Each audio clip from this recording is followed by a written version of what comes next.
podcast, de modo geral.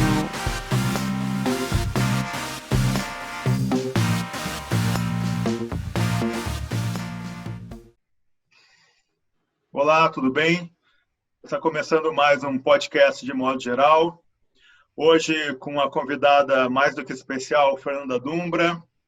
E estamos aqui André Del Fuego, Paulo Júnior, Mauro Damer e João Paulo Cuenca.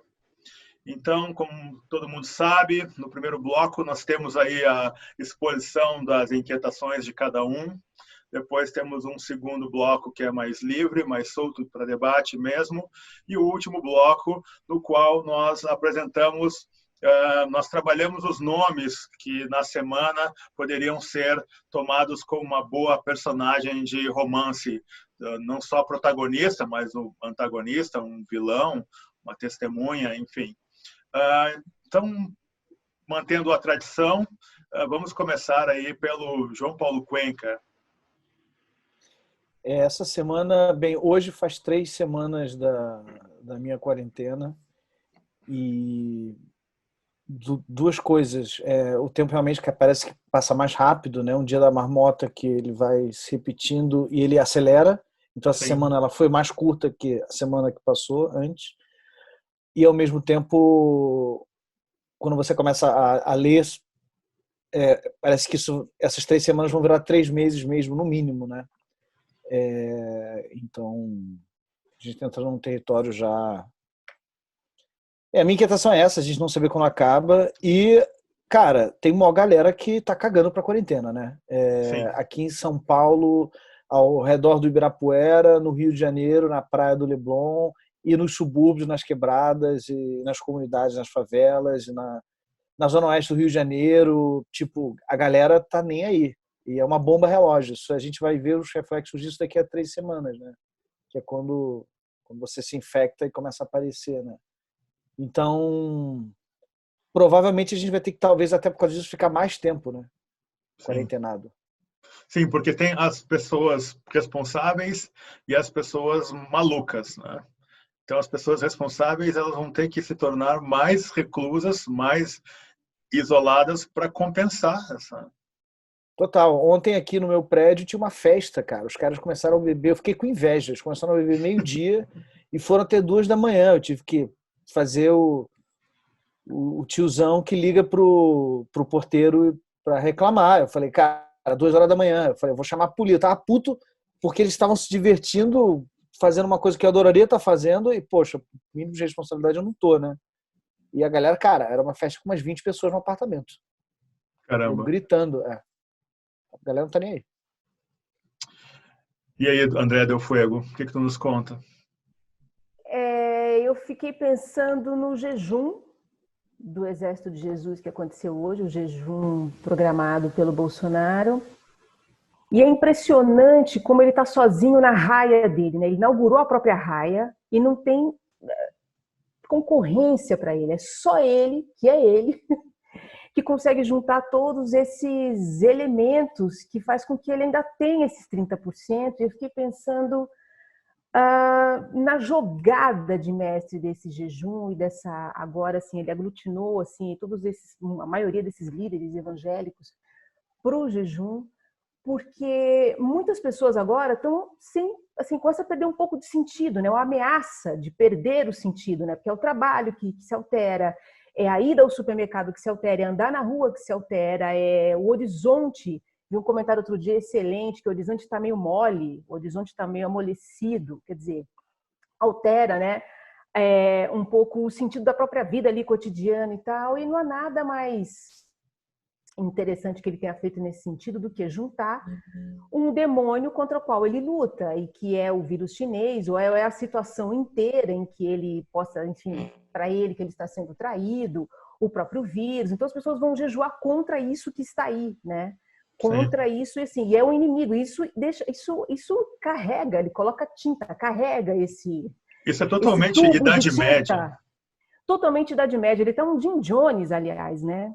Uhum. E eu fiquei, puxa vida, né? Assim, eu sei que é cafona citar Nietzsche, Mas aquela clássica dele de que a gente só vai deixar de acreditar em Deus quando deixar de acreditar na gramática, eu acho que tem a ver com tudo isso que a gente vem conversando nos episódios sobre linguagem, né? E eu acho que, assim, talvez seja uma grande roubada, e tentar pensar nisso, essa busca frenética por sentido, então. É uma roubada ficar procurando sentido. Então, assim, há de ter um lugar em que não haja nem o otimismo, nem o pessimismo, enfim, nada, zero gramática, em que dê para se sustentar aí, sabe? Esse lugar. Há de ter uma força esse lugar neutro, entende? E que não tenha que ter um excesso disso, né? Esse desejo o tempo inteiro de encontrar um sentido. A princípio, não sei, talvez isso seja mais instintivo, né? E básico de qualquer outra coisa, uma sede mesmo pelo sentido. Mas não sei, talvez seja um momento assim para uma imunidade, fazer parte da imunidade, sabe? Psicológica, política, ficar neste lugar neutro, assim, nesse lugar, sustentar um lugar que ainda não faz sentido ainda, sabe? Ficar bem nesse lugar que ainda não tem sentido. Sim, interessante. Mauro?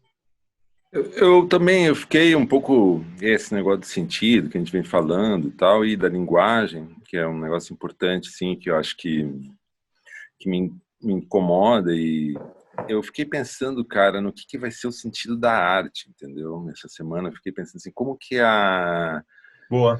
Como que a gente que faz, de alguma forma, tem, um pouco...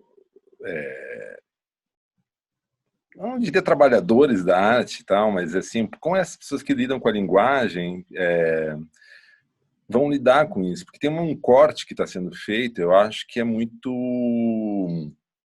um corte muito profundo, assim, que está sendo feito no Brasil, né? Assim, a ideia de ter que lidar com essa bestialidade, com essa espécie de mentalidade perversa, onde as coisas não são ditas, onde as coisas são escondidas, onde a intenção do político, a intenção do especialista que está a cargo da solução dos problemas, quer dizer, essa tranquilidade que a Andrea fala um pouco, é um pouco a tranquilidade que a ciência deveria nos dar, né? Ou então que a própria arte deveria nos dar, de poder abstrair, entender, e o artista tem essa liberdade de poder ser um pouco essa antena que traduz, ou a gente é de uma geração, de uma época que foi formada nesse contexto, né, cara, dessa arte liberal, dessas artes liberais, dessa democracia, da ideia de democracia, e como tudo isso está sendo colocado em xeque, né? Então, ao mesmo tempo que a gente tem que lidar com uma espécie de ódio a esse ignorante, a gente quer tutelar ele, a gente quer dar para ele um pouco uma referência científica, uma referência artística, assim, um pouco de sentido, mas é uma coisa que está interditada também, né? Porque do outro lado tem um cara emitindo um discurso que não escorrega na significação, entendeu? O coronavírus é um problema, tá? Mas eu acho que o colapso econômico é muito maior do que o coronavírus. Eu acho que, bem ou mal, o coronavírus tem a própria ciência nos ensina, e eu acho que daí eu acho que um pouco o discurso do Bolsonaro se vale disso, desse senso comum. Assim. É verdade que os mais fortes sobreviverão, cara, e que os mais fracos vão morrer, entendeu, cara? É verdade que tem a seleção natural da espécie, ela opera... E você acha que então tem um fundo, né, de ser desse discurso todo do Faz Bolsonaro, sentido. ele cola mesmo, porque as pessoas que não querem a renúncia dele, parece que essas pessoas, de certa forma, elas veem nele uma espécie de esperança da posição delas, que é, se eu não trabalhar, eu não vou sobreviver, né? Então você vê que tem um maluco dando eco para esse tipo de inquietação. Não. Eu não chamaria de maluco, cara. Eu acho que é uma verdade isso. Maluco porque ele é presidente, e um presidente não poderia ter esse discurso. Sim, maluco... Se ele fosse um deputado do baixo clero, né, vociferando no canto dele, sem incomodar, tá tudo bem. Sim, perfeito. Então, beleza. Isso me inquieta ainda, né? Sim. Paulo? Bom, fui muito contemplado pelas três falas, então pensei aqui agora uma coisa...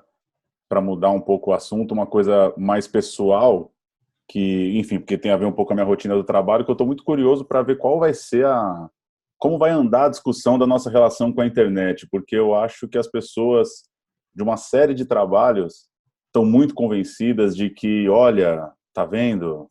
Dá para trabalhar nesse esquema, tá? Funciona, tá rolando. E nos meus trampos, assim, aconteceu uma coisa muito igual com os três. A primeira semana foi de pura euforia, né? Porra, e aí? Skype, WhatsApp, como é que a gente se fala? Vamos marcar um horário? A segunda, todo mundo se deu conta, né? Digo, as chefias, as demandas se deram conta que o ritmo tinha que mudar, não ia rolar. Eles se deram conta, olha, vai demorar, vai ter que diminuir o número de conteúdo, de publicações e tal. E a terceira semana que foi essa, aconteceu uma coisa igual com todos, que finalmente caiu a ficha, assim, olha, galera, pode crer, vai demorar, porra, a gente achou que ia dar para continuar tocando, mas esse trabalho caiu, esse aqui é melhor esperar voltar, porque daí dá para ir para o estúdio e tal e tal. Enfim, como eu acho que foi uma curva muito, muito parecida, assim, com todas as relações de trabalho que eu tenho. Sim, porque você trabalha muito, não é? Nessa faixa, assim, de reunião por Skype, enfim, ou não? Não, então, rotineiramente não, mas o que está curioso é que rolou essa euforia, né, essa explosão. Até as pessoas que não ligam para trocar ideia sobre o trabalho resolveram criar lives e ligações de Skype e tal. E aí, só para eu concluir, para não me alongar muito, outra coisa que me ocorreu é como faz falta a rua para falar mal da internet, né? É muito chato, né, ter que ficar falando mal da internet na internet, né? E até tô até me contradizendo aqui que eu tô exatamente num podcast, numa live, querendo falar mal da internet, mas enfim, não tem o contraste, né? É ótimo poder falar no bar que, puta, você é um babaca no Instagram, cara. Mas na internet não vou falar isso para um camarada, sabe? Que ele é um babaca no Instagram, enfim. A minha falta para poder falar mal daqui. Essa tá boa. Bem, agora então, nossa convidada aí, a atriz, roteirista, ser humano genial, Fernanda Dumbra. O que está te inquietando aí, Nanda? Cara, tem um ditado jamaicano que ele diz o seguinte: os problemas vêm a cavalo e vão embora a pé. Eu acho que o coronavírus é isso, né? Porque a gente estava... Você falou, o João Paulo Cuenca estava falando que é a terceira semana dele em quarentena, é a minha também. E como o Jair Bolsonaro ele faz uma política de narrativa e não de fatos, né? Porque nada acontece no governo dele. Ele fica falando o que está acontecendo. Né? Isso vem desde a eleição. Assim. Ele é um cara muito de narrativa, ele só fala. Ele não faz porra nenhuma, ele nunca fez porra nenhuma. Não se sabe nada do que... Me diga uma coisa que ele tenha feito. Nada, nunca. Sim, legal. Né?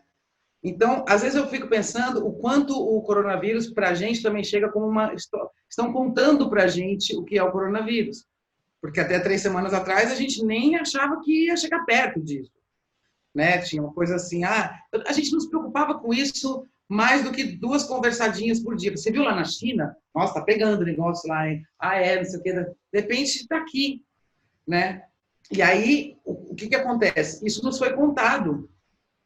A gente não tem, mesmo as pessoas próximas a nós que já tiveram parentes mortos, eu tenho um amigo que perdeu 3 primos no final de semana do coronavírus, 3 irmãos, o Mário Viana, o dramaturgo. Então, assim, ao mesmo tempo a gente fica tentando se proteger daquele jeito que dá, saindo só um pouquinho. Agora, por que, às vezes eu fico pensando, e essas pessoas que estão na rua direto? Porque eu tenho tido um pouco de medo. A rua, para mim, que é um lugar onde eu sempre fiquei muito à vontade, nunca tive medo de andar na rua sozinha, à noite, sempre estudei à noite, na USP, saía da USP 11h30 da noite, morava na Praça da Água, chegava em casa mais de 1h da manhã, às vezes, sempre sozinha, desde sei lá, 17, 15 anos eu saio à noite. Eu nunca tive medo da rua. Hoje eu saio à rua e ela não é mais a mesma, pelo menos nesse período. Então eu fico pensando, essas pessoas que não têm medo, que não tem, sei lá, acho que é medo. Nada a perder. Sai. Qual a narrativa que está sendo dita para elas? Que elas podem sair? Então, é isso que eu estou falando. É ainda uma coisa de narrativa. Estão contando para a gente uma história diferente da que estão contando para essas pessoas. Não é possível. A história que chega para a gente é diferente da história que chega para essas pessoas. É só você ver os seguidores do Bolsonaro. Eles têm uma outra história sobre esse vírus que não é a que a gente conhece. que esse vírus é mimimi, esse vírus é gripezinha, isso aqui é coisa de covarde, eu preciso trabalhar, a economia vai quebrar e a gente não vai se recuperar se a gente não fizer alguma coisa agora. Que narrativa é essa? De onde eles tiraram isso? É isso, minha inquietação é essa. E o que eu mais sinto falta é do anonimato mesmo. Eu falo, eu já estou aparecendo aqui com o nome do Marcelo, estou adorando. Porque nas redes sociais você sempre assina, né? Você é o Paulo Scott, você é o Mauro Dano, você é o André Del Fuego, você é alguém na internet. E na rua você não é ninguém. E isso é o grande privilégio do ser humano, não ser ninguém. Né? Poder realmente pegar um ônibus, um metrô, andar sem ninguém saber quem você é, nunca, jamais, né? Então eu sinto falta desse anonimato, assim, da rua, sabe? Muita falta mesmo. Tá, legal, bacana mesmo. Realmente eu não tinha me dado conta que na internet, claro, se você não está sob um perfil fake, sob um avatar fake, enfim, você não é anônimo nunca. Então, nessa semana eu conversei foram duas coisas, assim. Primeiro foi uma amiga nossa que comentou que as pessoas no Facebook, elas não escrevem para ela para perguntar como ela está, né, para falar de amor, de amizade, para dar um aconchego. As pessoas escrevem para ela para notificar que em 10, 5 minutos vai começar a live delas. Né? E essa enxurrada de lives, né, não tem uma vez que eu abra o Instagram que não tem uma live começando naquela abertura de janela do Instagram, do Facebook.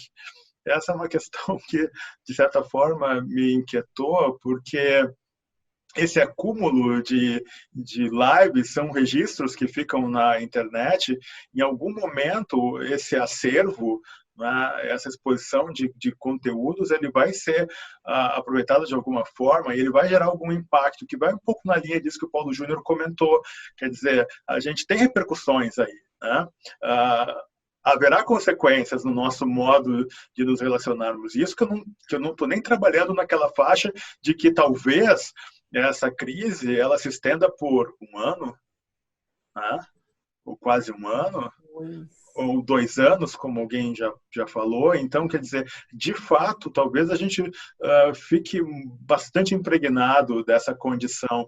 E acho que as lives, elas são parte de um processo terapêutico em construção. As pessoas precisam fazer alguma coisa, né, para deixar aquele gás acumulado, aquela pressão escapar. E tem muita coisa legal acontecendo nessas lives. Né? Tem muita análise, tem verdadeiras aulas, né? Tem debates muito interessantes. Então, quer dizer, para onde vai tudo isso? Né? Vamos terminar aqui o nosso primeiro bloco e vamos para o segundo bloco, onde a discussão fica um pouco mais solta. E eu queria retomar uma coisa que a Del Fuego falou na semana passada, que essa semana também acabou sendo objeto de várias discussões e conversas que eu tive com alguns amigos, que é justamente a sensação de luto, as fases de luto. E parece que o brasileiro, sobretudo a classe média alta, que teria informação, teria condições de aderir mais conscientemente a todos os apelos do ministro da Saúde e das autoridades da saúde, essas pessoas vivem num eterno processo de negação. A gente vai para o segundo bloco, então.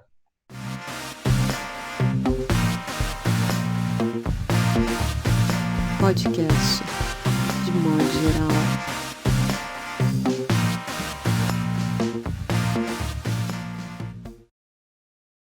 Agora a conversa fica um pouco mais solta. Eu queria ver com vocês essa constatação aí crescente nas pessoas de que nós vivemos as fases, né, as 5 fases do luto, e que uma boa parte dos brasileiros, não é de graça que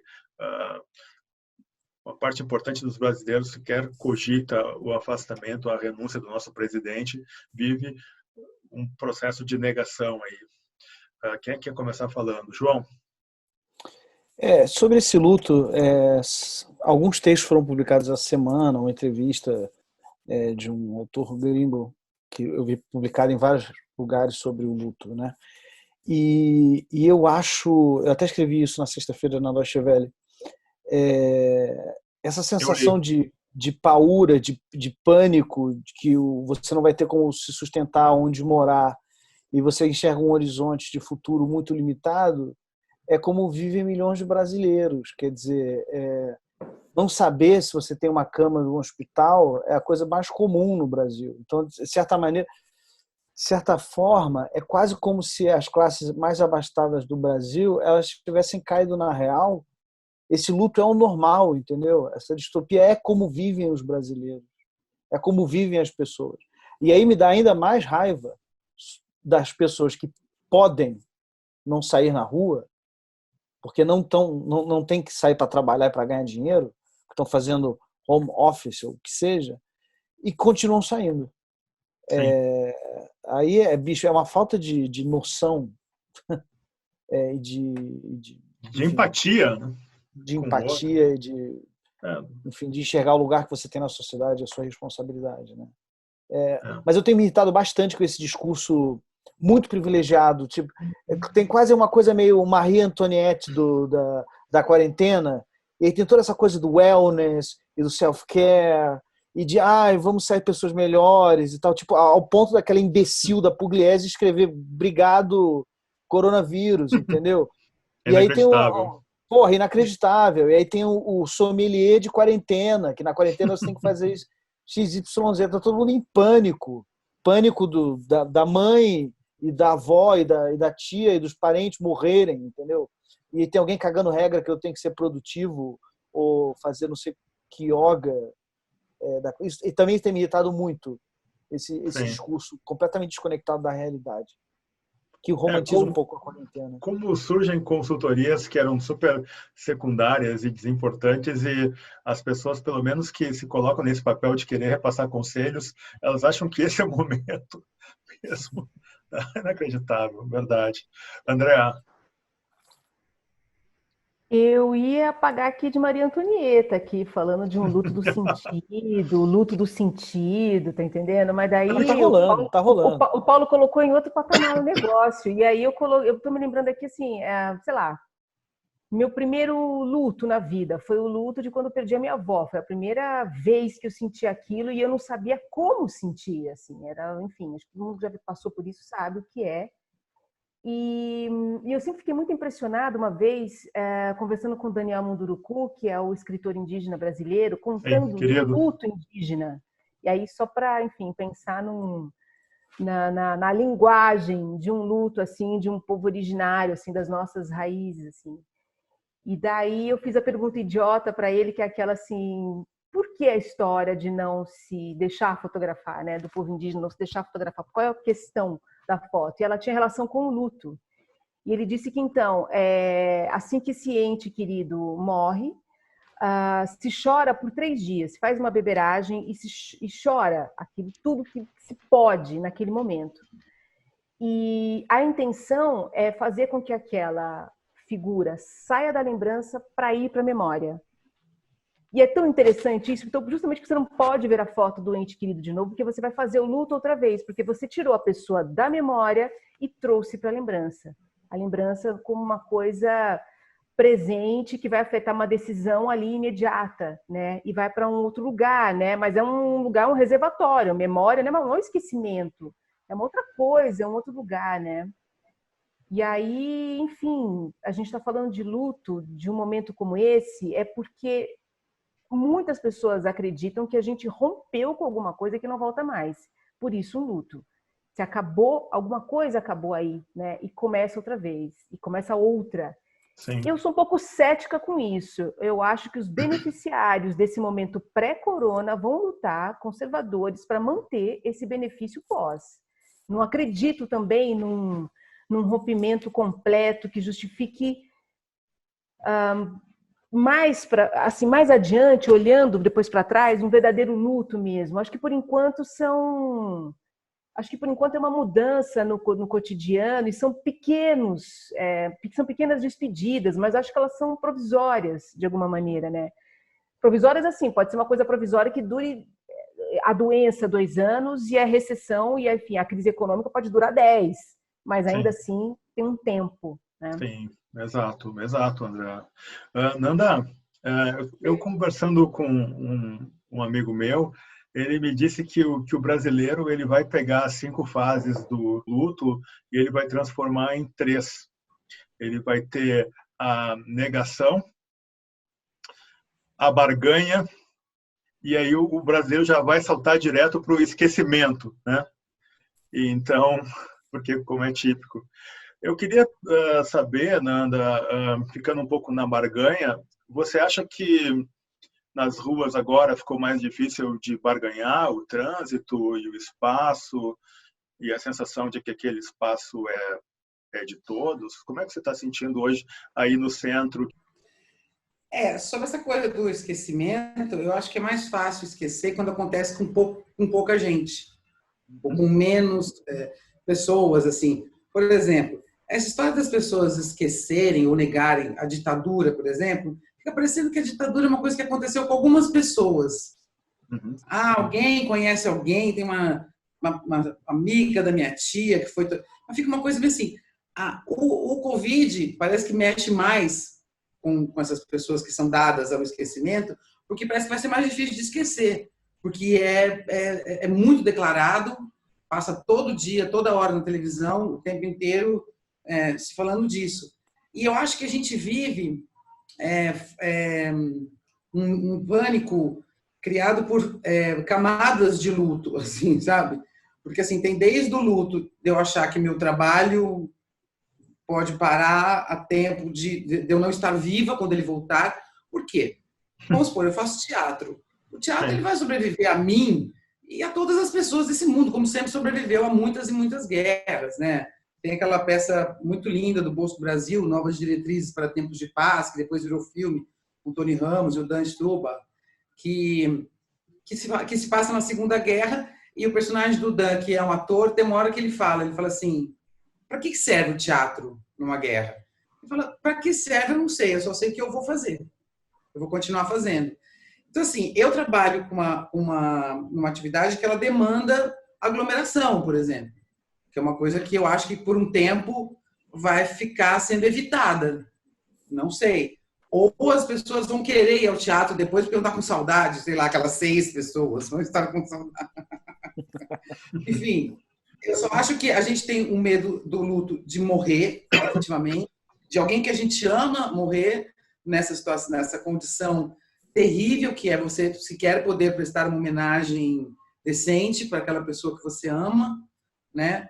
E então tem desde esse luto da morte em si, da morte física, até as tantas mortes que a gente acha que vai ter que enfrentar, as pequenas mortes, assim, né? Do nosso trabalho, da nossa vida social, de como as coisas... Eu realmente volto a citar o ditado jamaicano, que os problemas vêm a cavalo e vão embora a pé, porque essa pandemia, ela veio, ela como se fosse um acidente, né? Você bateu e, de repente, de um dia para o outro, eu tive que me adaptar. Olha, a partir de amanhã você não vai mais sair de casa. E eu resolvi que eu ia obedecer a quarentena, evidentemente.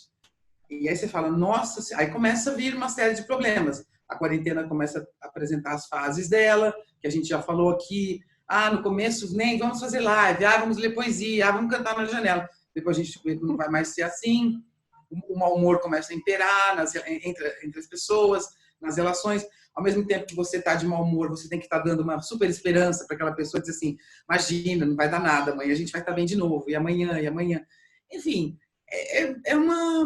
eu estou me sentindo quase como se todos os dias eu acordo e falo assim, será que eu sonhei? E não é verdade. Então, eu acho que esse luto barganhado, ele ainda vai nos surpreender muito, assim. As barganhas serão ainda as mais inusitadas e as mais inesperadas possíveis. Legal. Mauro?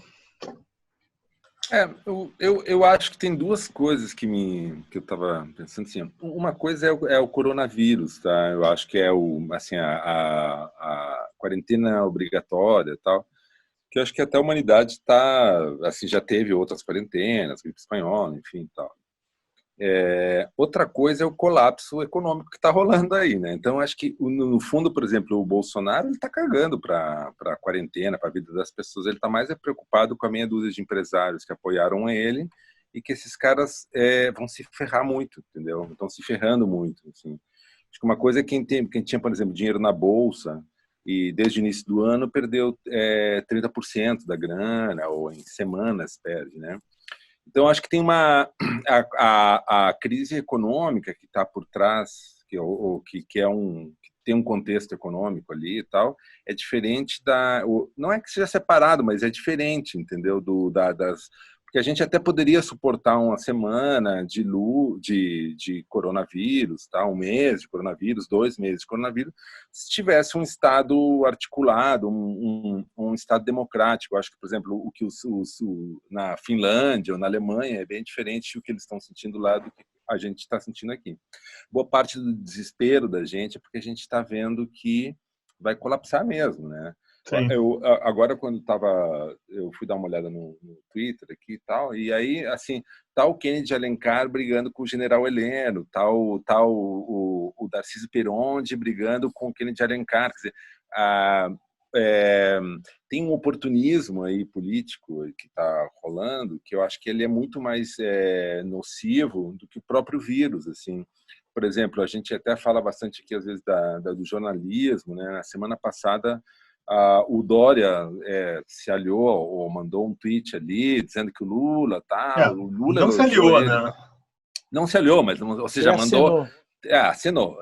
Cara, um negócio mínimo que pode ser feito, e aquilo virou uma coisa. Aí a Vera Magalhães já começa a querer ocupar um papel meio oportunista ali, dizendo o que o Dória está fazendo, tal. Aí o nego já começou a cair o pau. Tal. Então, eu acho que a gente ainda está vivendo um momento desse colapso aí, onde algumas estruturas de poder estão tentando oportunisticamente se beneficiar disso, sejam empresários, sejam veículos de comunicação, tal.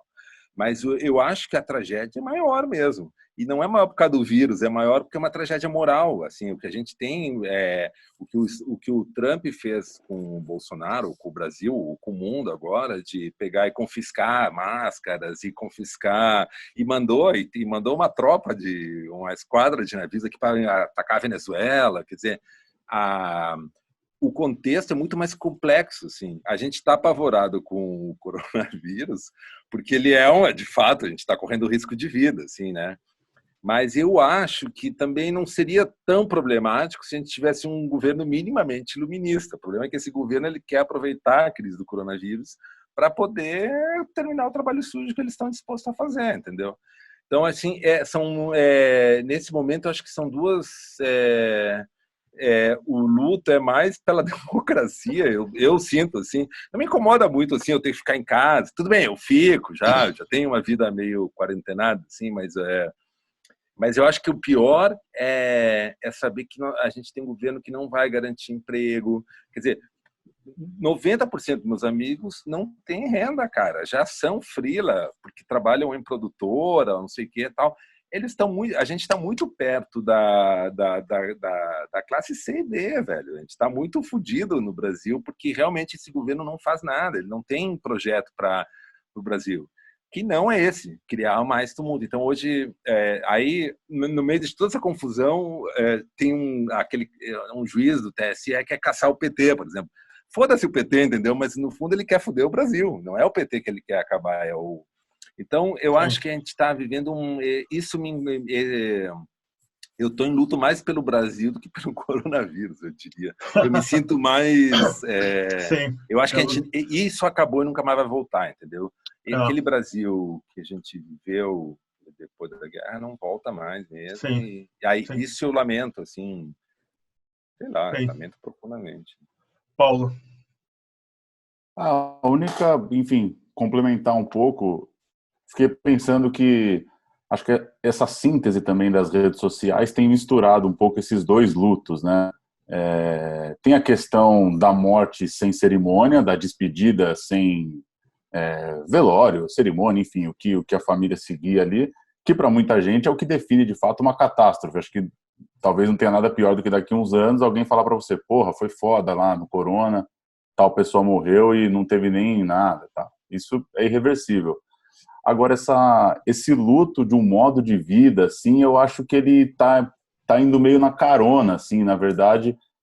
Eu acho que a morte é a coisa que deixa as pessoas com esse sentimento mais aflorado, essa certa despedida do mundo que nunca mais vai ser o mesmo. eu não sei, eu acho às vezes ele um pouco prepotente mesmo, assim, a gente não tá com as mínimas, a gente não tá com a mínima moral para conseguir saber se a gente está se despedindo de um jeito de viver e tal. Porque eu não sei o quanto que, pegando um pouco do que o Mauro falou, eu não sei o quanto que a pandemia, ela é de fato uma pedra que desce um morro assim e cai em cima da economia e de tudo que estava rolando. Eu não sei o quanto que é enfim, uma grande pedra caindo em cima de uma folha de papel. Assim, acho que já tá, o desgaste já estava meio evidente, talvez ela acelere algumas coisas. Mas não sei, fiquei pensando nisso aí nas falas, se não é um pouco, se essa certa despedida de um modo de vida que muitos talvez estão encarando dessa forma, não é só um pouco desse desespero mesmo, é mais um grito do que exatamente algo que consiga ter uma materialidade, assim, de segurar um pouco, né, uma necessidade nossa de projetar uma certa virada de ciclo, sei lá. Uma coisa que me chama muito a atenção, hoje eu tive que ir até o supermercado para comprar as coisas lá que eu precisava ir até o tipo de coisa que você não pode pedir pela entrega, né? Você tem que ir até o supermercado, tipo carne, peixe, essas coisas. E a quantidade de pessoas de classe média alta, que circulam pela rua desatentas e no supermercado se cumprimentam, entram felizes, né? Aqui em São Paulo não é tanto, mas eu li alguns relatos de pessoas em Porto Alegre, supermercado em Porto Alegre, que diz que é bem chocante, porque ninguém vai de máscara e ninguém está muito aí. Então parece que, voltando um pouco ao que a gente discutiu sobre inteligência brasileira, ignorância, enfim, desinformação, parece que a gente está meio fadado aí a ficar andando sempre em volta, né, da mesma história e nunca aprendendo com a história.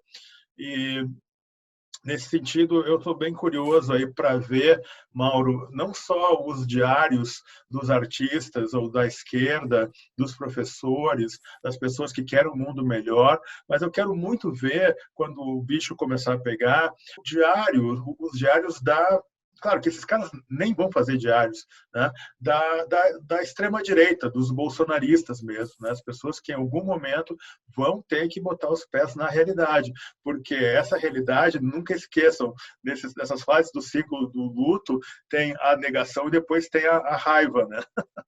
E a raiva vem forte aí.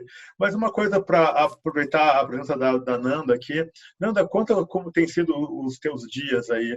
Você anda mais produtiva? Você mudou de atividade? Como é que você está se virando no seu isolamento social? Eu comecei achando que ia ser mais tranquilo, na verdade, né? Passei por um período, assim, de pequeno desespero, até financeiro, porque como atriz eu fui totalmente bombardeada, enfim, uma bomba na minha vida, eu parei de trabalhar e essa coisa de uma volta que você não sabe exatamente como será, já que a gente trabalha com reunião de pessoas, né? A minha sorte é que eu sou roteirista também, então eu consigo fazer uns trampos de roteiro online, enfim, fazer sala de roteiro até online, escrever e tal, não sei o quê, e é o que eu acho que vai me segurar, é o único trabalho em home office que eu realmente consigo realizar. O resto todo demanda a rua, né? Preciso sair daqui, encontrar pessoas, pensar, você precisa encontrar pessoas e tudo mais. Teatro pela internet, ele dura um pouquinho, né, gente? Mas daqui a pouco ninguém mais tem saco nem para ver nem para fazer, eu acho. Porque o teatro ele precisa daqueles 6 metros de frente, né? Ele precisa daquela coisa, a caixa preta, ela é uma coisa muito importante, assim. Então, a fisicalidade é fundamental. Eu acho que, eu não sei como vai ser isso. Eu fico muito em casa, obviamente,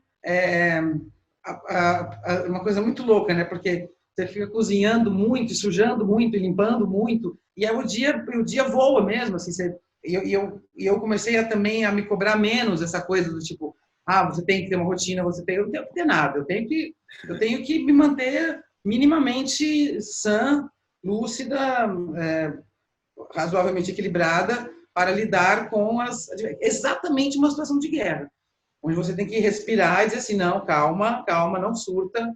Como dizia minha avó, só falta agora você ficar doente por causa disso.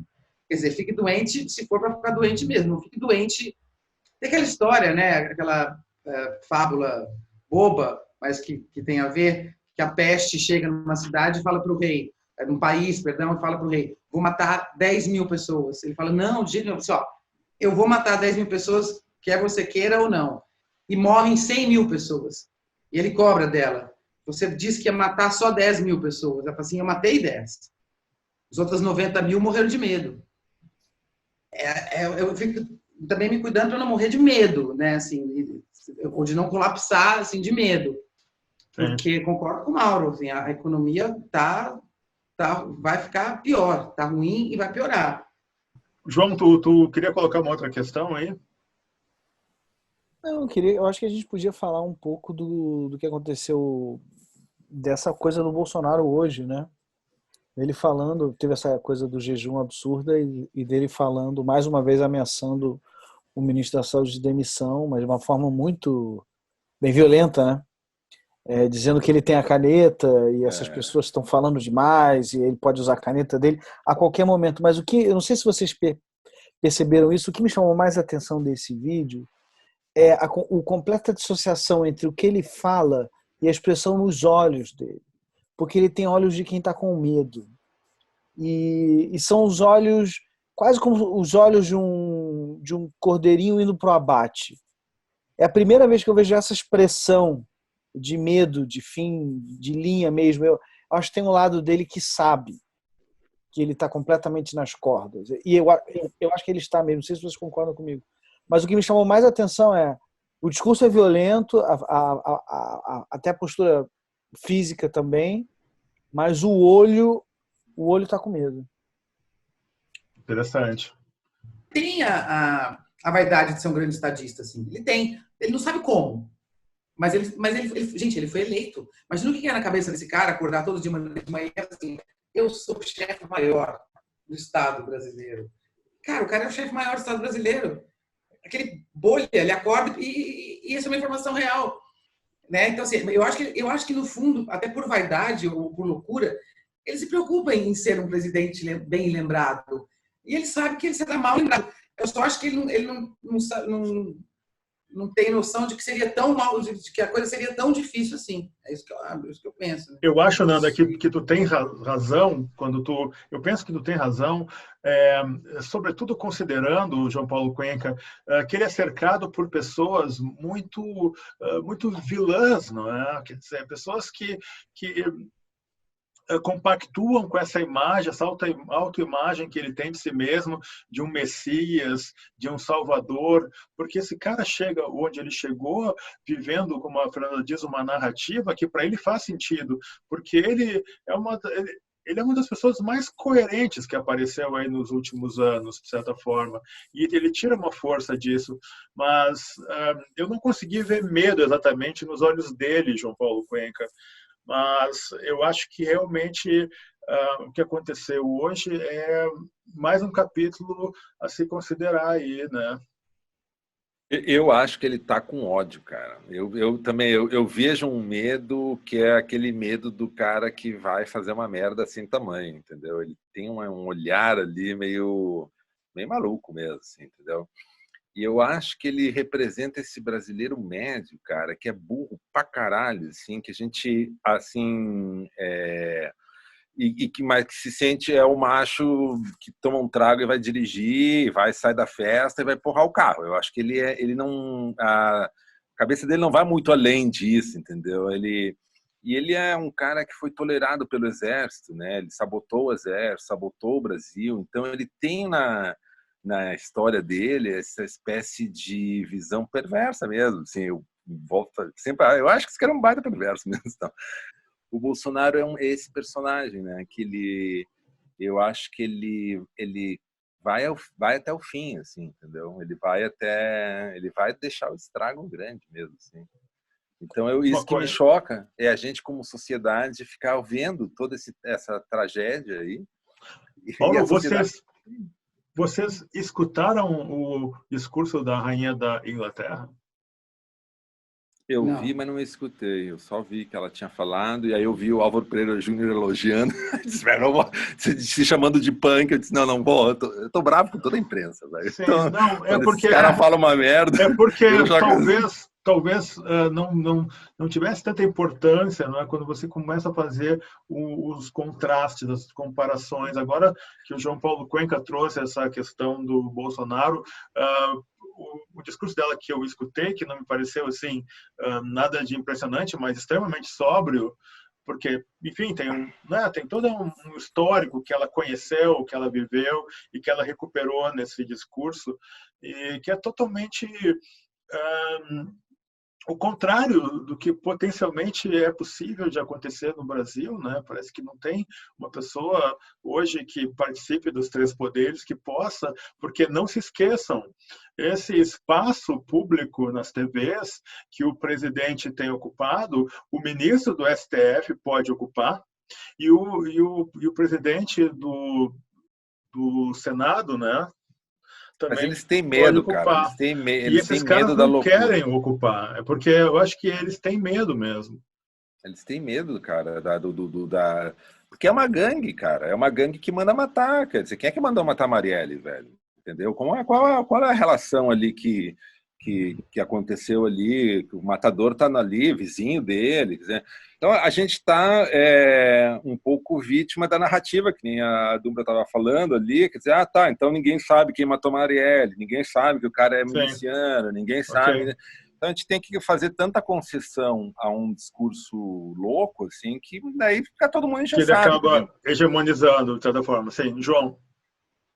Que, na verdade, enfim, é uma máfia, são milicianos e tal, são bandidos e tal, mas eu acho que o Exército já entendeu e já está chancelando, e ele já está ficando isolado, inclusive dentro do próprio Exército, né? Antes de começar a gravar, a gente está falando do Braga Neto, dessa notícia que saiu na Argentina e saiu no La República, de que operacionalmente o Bolsonaro já não é o presidente do Brasil. Quem assume o executivo é o Braga Neto. Ele está sendo o tempo inteiro desautorizado pelo ministro da Saúde, desautorizado hoje pela AGU.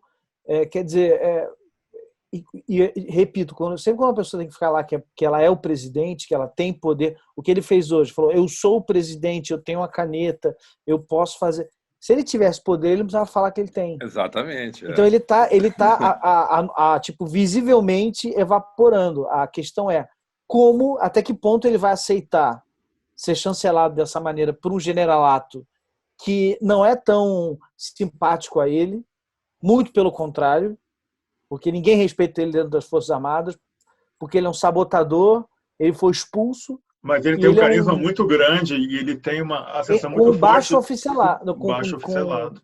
Mas com soldado, sargento, com quem manda lá em cima, não, entendeu? Então, assim, eu acredito que o Bolsonaro... O negócio é o seguinte, vamos lá. Essa galera sabe que se eles saem democraticamente do poder, eles vão ser presos. Tá no relógio. Eles têm muita coisa. E não é só Marielle e conexão com milícia, é um monte de coisa. Então, assim, ou o Bolsonaro ele se perpetua no poder e blinda ele e a família dele, ou eles vão ser presos. Então, eu acho que agora o que ele pode negociar é o preço de saída dele. Entendeu?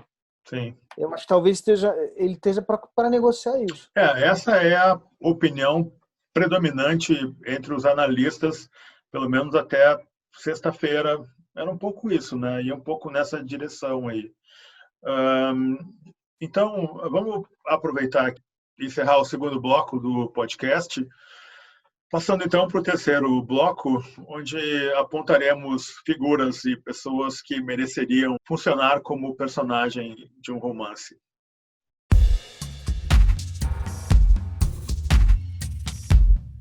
Podcast, de modo geral.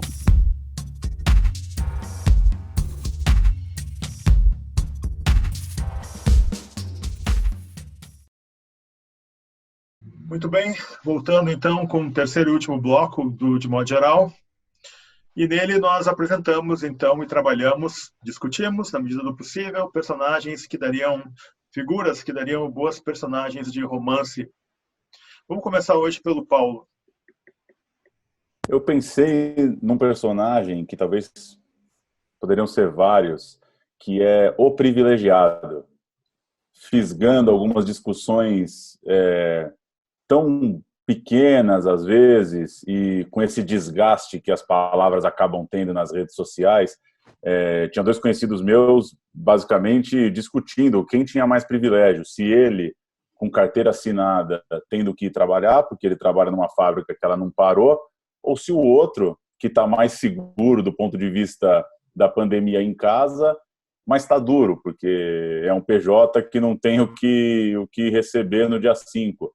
E aí fiquei pensando nessa... Também peguei uma amiga dizendo que o vizinho dela era privilegiado em relação a ela porque o quintal dele era um pouco maior. Enfim, fiquei pensando nessa figura hipotética, o privilegiado, que ele pode ir meio de forma circular, pegando várias camadas e ajudando a explicar um pouco, claro, a desigualdade. De fato, é óbvio que no momento de reclusão os privilégios talvez estão mais acesos do que nunca, mas como também a palavra às vezes acaba desgastada em debates menores ou até que não tem esse envolvimento de classe ou de lugar na cidade, no mundo mesmo.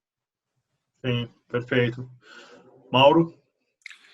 Cara, sabe que eu fiquei pensando num personagem que a Andrea falou há um tempo atrás, que era aquele cara que estava dormindo no carro, que estava casado com uma mulher, enfim, tal, e daí aí eu fiquei pensando nesse tipo de... Eu tô obcecado com esses personagens, assim, sabe?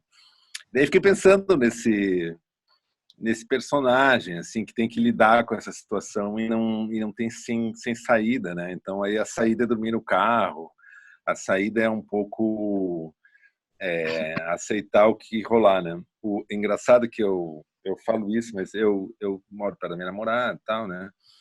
E daí pra gente estava confortável, porque eu vim para casa dela, assim, e qualquer coisa eu tenho, minha casa aqui é 2 quadras, 3 quadras, então qualquer estresse, assim, eu poderia ir para lá, tá? Mas aí a gente se dá bem, enfim, a gente fica inventando coisas dentro do som.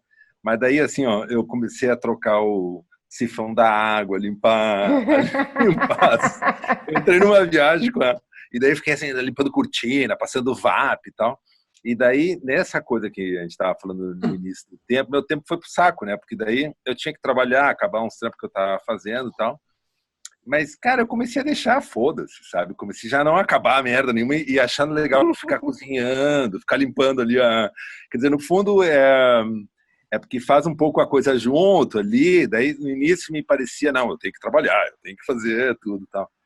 Mas hoje passei o domingo inteiro limpando uma cortina, né, uma persiana, né? Muito bom. Sabão, muito bom, muito bom. Então, meu personagem seria um pouco esse que fica inventando coisas ou soluções para o seu dia, mas ele não coordena porra nenhuma da sua vida, tá? A gente não, sem domínio, né? Grande. Nessa tua linha, Mauro, deixa eu colocar o meu agora, porque tem muito a ver com isso que você está falando. A Morgana chegou a gravar um vídeo não, um áudio para nos mandar, porque ela está bem encasquetada com o sumiço do fermento nos supermercados. A gente já ligou para lugares, eu vou até o supermercado fazer as compras, né? Boto máscara, chapéu, óculos e vou manter a distância, enfim, álcool gel no bolso. E eu já fui a 6 lugares e eu escuto que sumiu o fermento. E parece que em outros países também. Você encontra farinha, mas você não encontra fermento. Então, essas pequenas obsessões que inevitavelmente vão surgir para cada um de nós, né? Poxa, então está assumindo isso, né? Enfim, produtos, porque acho que vai fazer parte. Isso acho que vai na linha que você coloca e eu acho que dá um belo um caldo mesmo. Eu vou te só dar uma dica, tem fermento no mercadinho da Caioba. que a gente Eu ia falar, exatamente. E aí tem o fermento lá, velho. Acabei de comprar fermento. Pô, grande. No Empório, Fantástico. exatamente. Te manda o endereço depois. Não, ótimo. Até eu acho que eu vou botar esse áudio da Morgana, porque ficou muito engraçado. Mas eu acho que quem eu puxaria mesmo, assim, até porque é impossível furar essa bolha, entender o que exatamente de trânsito está acontecendo hoje, seria nessas articulações que, de certo, estão ocorrendo agora nas Forças Armadas, né? Quer dizer, essa disputa que o João Paulo Cuenca colocou, vocês colocaram, nós temos aí uma certa conexão entre a figura do presidente e os absurdos que ele diz, com baixo oficialato, com soldados, enfim, e você tem claramente assim um corpo de generais e patentes superiores que devem estar nas articulações mais, sei lá, inusitadas. Então, eu acho que um bom romance seria colocar esse momento, né, mas é aquilo que eu estava comentando com vocês antes. Você monta um romance desse tipo e não sei a quem ele seria interessante. Bom, vamos em frente, André Del Fuego. A Rainha Elizabeth, né? E é engraçado que isso vem depois do Papa, né? Então é interessante essas figuras, assim, né? Sim, então, emblemáticas. Porque o Papa, eu li aquela missa, na verdade, com uma grande extrema-unção global. Assim, podem morrer em paz, estão todos absolvidos, podem ir para o reino. E a princesa Elizabeth, com aquela calma e aquela sobriedade, eu achei o discurso muito austero, né? E é tudo assim, dá medo também, sabe? A forma ali, como ela, com muita tranquilidade, termina dizendo: vamos nos encontrar novamente. Mas ela tem 93 anos, vamos encontrar novamente quando? E eu fico pensando naquela senhora, como é que eu vou te encontrar outra vez? E ela com aquela roupinha verde, aquele broche, eu fico pensando ela se levantando depois do discurso, indo para o quarto, botando a sua camisolinha, sabe?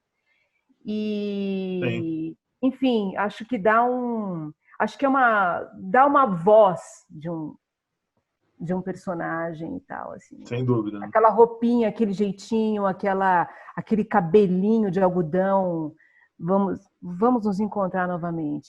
E vai o escambau, né? Enfim. Não esquecendo que o filho dela tá com Covid, né? Se curou, o filhinho de 71 se curou. Porque eu também podia ir desta para outra e tal, enfim, da de outra. Mas é mais interessante ele se curando também, sim. aos 71. João, já que você está no vídeo. Eu vi esse vídeo várias vezes daquela desgraça na frente de um palácio em Brasília, falando com aqueles fanáticos. Eu usaria o Bolsonaro. Eu fico sempre imaginando como são as últimas semanas, os últimos momentos de uma figura de poder que sabe que vai ser decapitada, sabe? Luís XVI sabia que errou a cabeça dele. Como é que é isso? Como é que são esses últimos dias de você ter esse acesso a um poder que se traduz em coisas materiais, como você morar num palácio e ter toda essa estrutura, a uma coisa simbólica muito forte, né? Como alguém falou aqui, acordar com essa 57 milhões de brasileiros votaram em mim, né? Como foram os últimos dias do Collor na casa da Dina. Eu acho que isso é muito...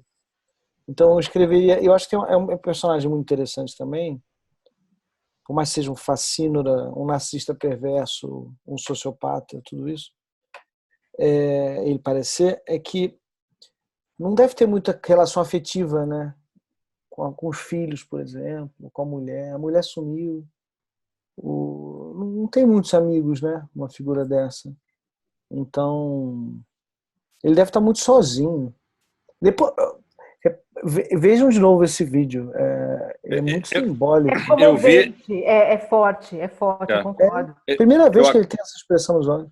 Eu acabei de ver de novo, para rever agora quando deu a parada aqui.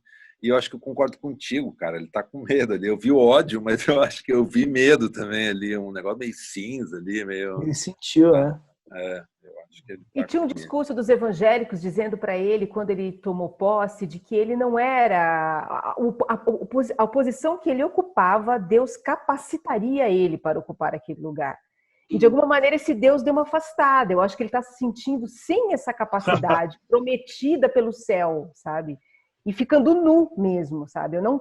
Ele se tocando, eu, Messias, não sou capaz. Não acreditam que eu sou capaz, o que dá no mesmo, né? Sim, exatamente. Mas você ainda tem um percentual grande de pessoas que não cogitam na renúncia dele e pessoas que apoiam ele. Mercado financeiro incluso, né? Twitter inteiro incluso, porque ele garante, né? É fiador de um Guedes e tal. Não sei se o mercado financeiro... Eu concordo que o mercado financeiro, sim, mas você vê que, né, pelo menos esses especuladores e investidores, eles estão debandando do Brasil. Né? Eu acho que tá rolando mais nos Faria Limers, na verdade, não esse financeiro de fato, sabe? Sim. Mas tá rolando uma debandada, né? O Vereza ali, tem uma turma aí que tá meio... O Vereza. O Vereza é sensacional. O Vereza. Grande merda. Não, agora vai. Agora vai. Agora realmente demandou. Vamos aproveitar. Mas vamos deixar a Vereza é um bom personagem. Maravilhoso. Sim, um bom personagem. Então, Nanda, fala aí. Então, quero falar de uma personagem que eu não sei se, na verdade, ela poderia estar aqui. Eu tenho lido as cartas que a Ofélia Queiroz escreveu para o Fernando Pessoa. Ótimo. Porque ela escrevia diariamente. Então, eu tenho lido... Hoje, no dia 5 de abril, eu li a carta que ela escreveu no dia 5 de abril de 1920. Né, há 100 anos. E ela é muito louca, porque assim, ela vive uma espécie de quarentena amorosa, porque ela vive presa a um romance que não se efetiva, a uma corte que não se finaliza, porque, na verdade, o que ela gostaria? Ela gostaria de casar.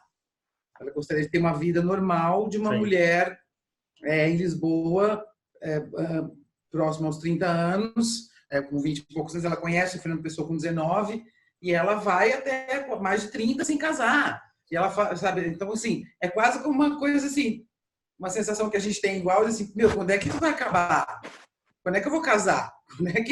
Quando é que a minha vida vai ser o que eu imagino que ela possa ser?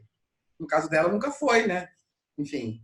E ela vai escrevendo essas cartas, e aí eu fico pensando nessa quarentena dela, que era, tipo assim, é só por hoje. Então, as cartas datadas são muito loucas, porque o que você pode imaginar que uma mulher conte para um homem todo dia, se ela não vê, se ela não fala com ele, não convive com ele fisicamente? Ele dava vários perdidos nela, porque os dois moravam em Lisboa. Então, mais isso, não é, Fernando? Eles moravam na mesma cidade.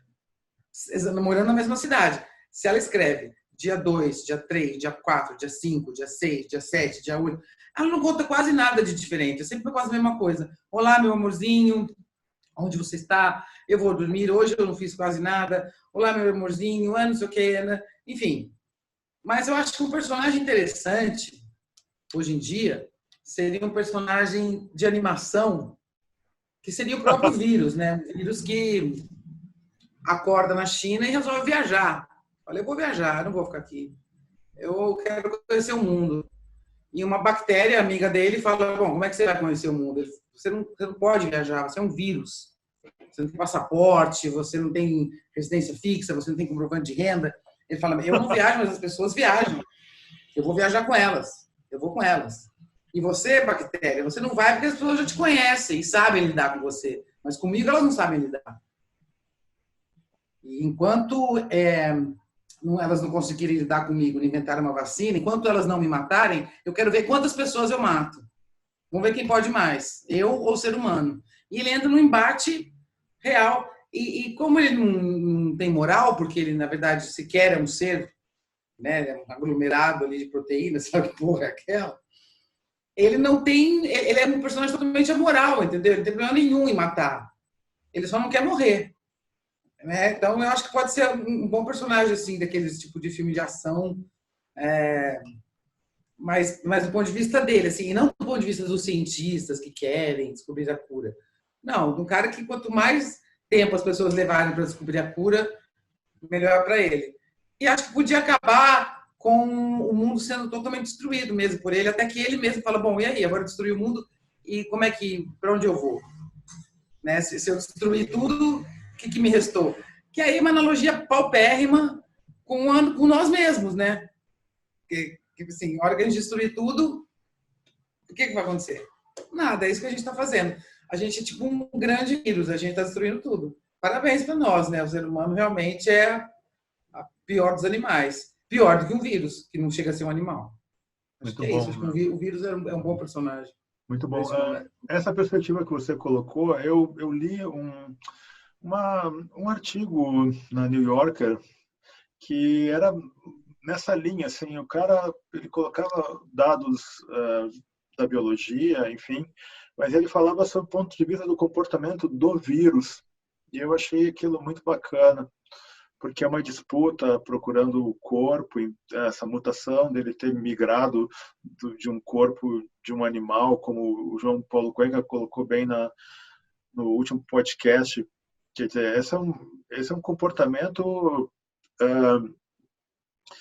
foi o Bressani, enfim, foram os dois, é um comportamento que é uma reação, né, a uma série de limites não respeitados, né, pela humanidade, e então as coisas começam a se misturar e é uma reação maluca. Nanda, você gostou de participar do podcast? Gostei muito, achei... Obrigado, viu? Obrigado a vocês, obrigado demais pelo convite. Quero dizer que eu tenho perdido o preconceito mesmo com o online. Eu achava que o online era bem mais chato do que ele é de fato. E é uma oportunidade que a gente tem, de uma certa forma, é uma brincadeira, né? De que quem tem... Né, é uma brincadeira mesmo, tá? Quem inventou o Covid-19 foi o Zoom. Ótimo. Muito bom. Bom, então, com essa pequena manifestação da nossa querida Fernanda Dumbra, nós acabamos o nosso podcast de modo geral 5. E tenham todos aí bons dias pela frente. Nos falamos daqui a pouco. Obrigado a todos vocês. É isso. Valeu. Obrigado. Valeu.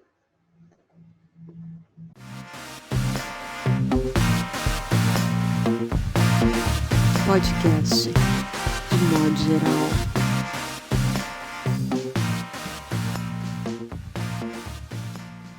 Não como artista, exatamente, não como atriz, mas como espectadora. Que eu comecei a ir ao teatro para assistir teatro, antes de estar no palco. Né? Então, eu fiquei pensando que ela serviu para mim, para me dizer, para me mostrar de onde vinham as minhas tristezas de fato. De onde vem a tua tristeza de fato? Você está inventando um lugar para ela vir e não é de lá que ela vem? De onde ela vem? Como é que você lida com o teu meteoro cotidiano? Como é que você lida com a destruição da sua vida no dia a dia? Eu acho que só a arte é capaz de iluminar as pessoas no sentido de entender de onde vem esse meteoro cotidiano. Todo esse colapso da América, todas essas décadas da América que estão chegando ao fim aí e tal, acho que a gente pode acabar esse mês, ou enfim, as próximas semanas aí, com uma invasão da América Latina, aqui do lado, na Venezuela. A gente vai acabar com o Trump, essa figura também escrotíssima, assim, confiscando o material, pirateando e tal.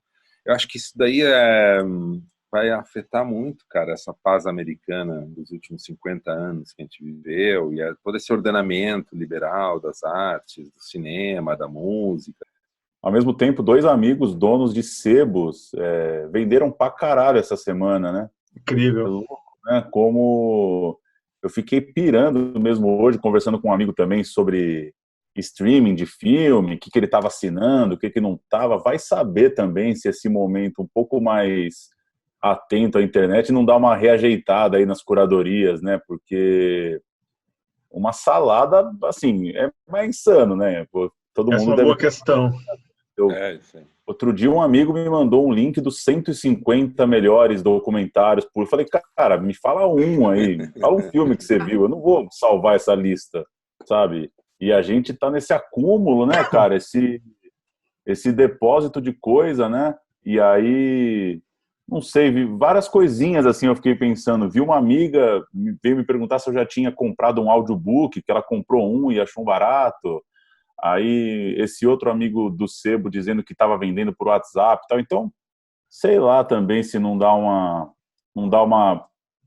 traz uma nova bagunça aí para as curadorias e formas de se acessar as paradas também.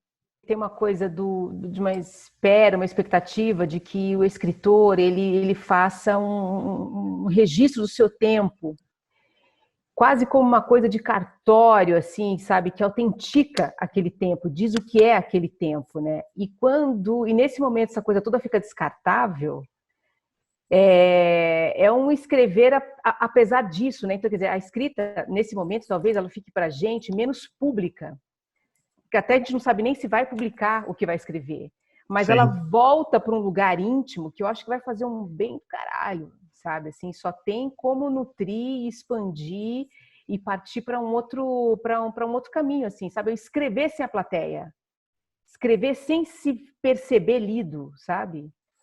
Dá uma espécie de tranquilidade. Eu ficaria mais preocupado, por exemplo, se eu fosse dono de um cinema de rua agora, ou de um restaurante, por exemplo. São, Sim. né? Sim. Agora, como escritor, você tem uma ferramenta aí para falar com isso, né? Para dialogar com o monstro, com a catástrofe, com a pandemia, com o fascismo, com tudo isso, né? Então, não acho que é um antídoto, mas é uma forma quase de existir mesmo, né?